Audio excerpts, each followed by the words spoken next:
Hi friends, ఈరోజు నేను పూరి చేస్తున్నా. మైదా కొంచెం 2 స్పూన్లు, గోధుమ పిండి, సాల్ట్, షుగరు, ఆయిల్ వేసుకొని మొత్తం ఎక్కడ ఉండలేకుండా కలుపుకుంటున్నా. పిండి అంతా కలిపేసుకున్నాక అప్పుడు కొంచెం వాటర్ వేసుకొని అయితే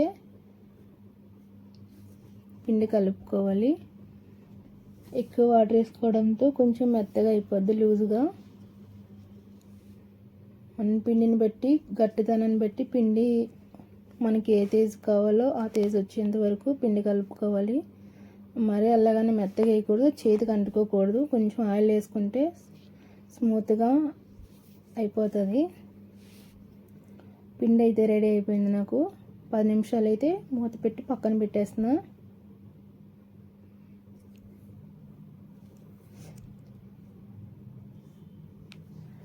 కళాయి పెట్టుకొని ఆయిల్ పోసుకొని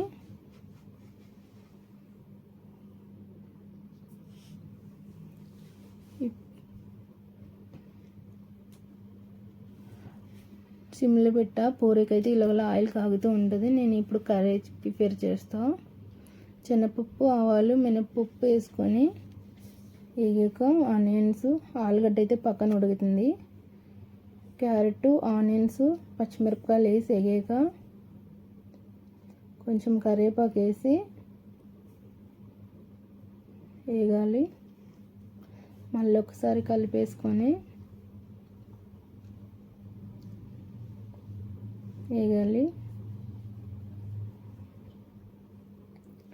గ్రీన్ పీసెస్ వేసుకొని ఆనియన్తో పాటు మధ్యలో అవి కూడా వేయాలి.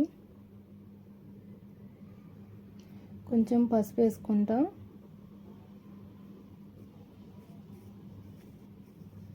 పసుపు వేసుకొని పచ్చివాసన పోయేంత వరకు అయితే వేయించాలి.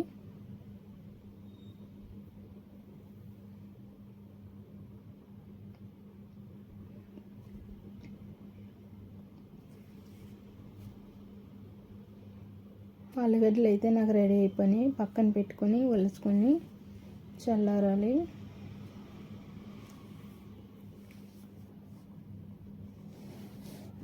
సరిపడినంత ఉప్పు అయితే వేసుకోవాలి.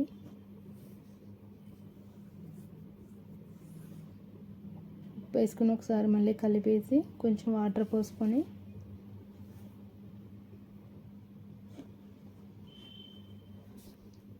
కలుపుకున్నాక ఉప్పు అయితే చెక్ చేసుకోండి. 2 స్పూన్లు శనగపిండి ఒక బౌల్ వేసుకొని కొంచెం వాటర్ పోసి ఉంచేసి 1 నిమిషం పిండి అయితే మొత్తం అంతా కరిగిపోద్ది. వాటర్ పోసి ఉంచాక ఒకసారి చేయి పెట్టుకుని చూస్తే ఉండలు ఏమైనా ఉంటే ఒకసారి అంటే సరిపోతుంది.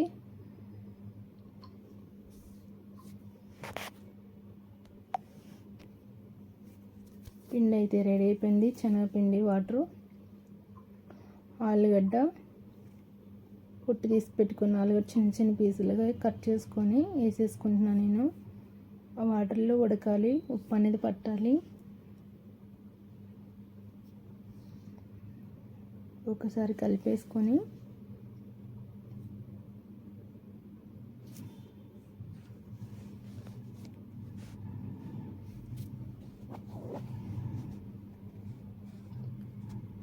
శనగపిండి వాటర్ కొంచెం వాటర్ పలుచగానే కలుపుకోవాలి. మరీ పలుచవద్దు, మరి చిక్కగా వద్దు.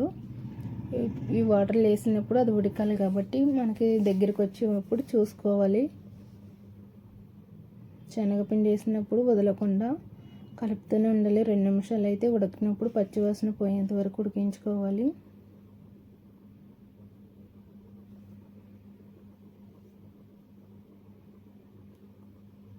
కలపకుండా వదిలేస్తే అది చిన్న బుడగల కింద వచ్చి ఇరిగిపోయి చట్నీ పాడైపోతుంది. కలుపుతూనే ఉండాలి. 2 నిమిషాలు అయితే పచ్చివాసన పోయి కర్రీ అయితే టేస్ట్గా ఉంటుంది, గ్రేవీగా, చిక్కగాని.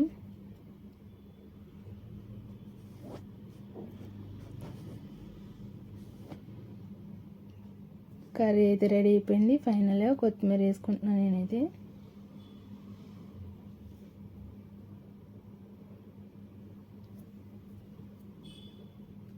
మీకు కానీ నచ్చితే లైక్ అండ్ షేర్, సబ్స్క్రైబ్ చేసుకోండి. కొత్తగా చూసిన వాళ్ళు సబ్స్క్రైబ్ చేసుకోండి, లైక్ కొట్టండి, షేర్ చేయండి. పూరి అంటే ఎంతమందికి ఇష్టమో కామెంట్ చేయండి. నేనైతే బౌల్లోకి తీసేసుకుంటున్నా.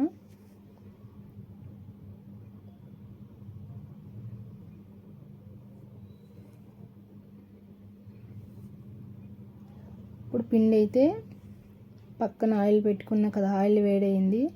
చిన్న చిన్న బాల్స్ కింద చేసుకొని చపాతీ బండపై కొంచెం ఆయిల్ అయితే రాసుకొని చిన్న చిన్న ఉండలుగా చేసుకున్న ఒక్కొక్కటి తీసుకొని ఆయిల్లో ఉంచి పూరీలు వత్తుకుంటే పూరీలు చేసుకున్న ఆయిల్ 2 టైమ్స్ అయితే మనం పూరీలు చేసుకోవచ్చు. ఫ్రెష్గా ఉంటుంది. పిండి వేసుకుని చేసుకుంటే అది ఎంత నల్లగా అయిపోద్ది. ఆయిల్ మెల్లగా వేసుకొని నిదానంగా వేయించుకోవాలి.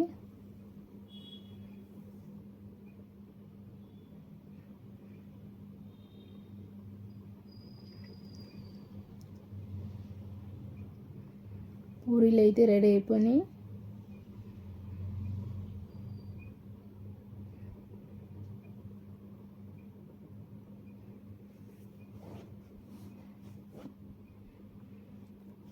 ఒక సైడ్కి ఒక్కసారి అలా పెట్టి ఉంచితే దాని ఉన్న ఆయిల్ అంతా వదిలేస్తుంది. మైదా పిండి వేయడంతో కొంచెం స్మూత్గా వస్తాయి పూరీలు. బాగుంటాయి, మీరు కూడా ట్రై చేయండి.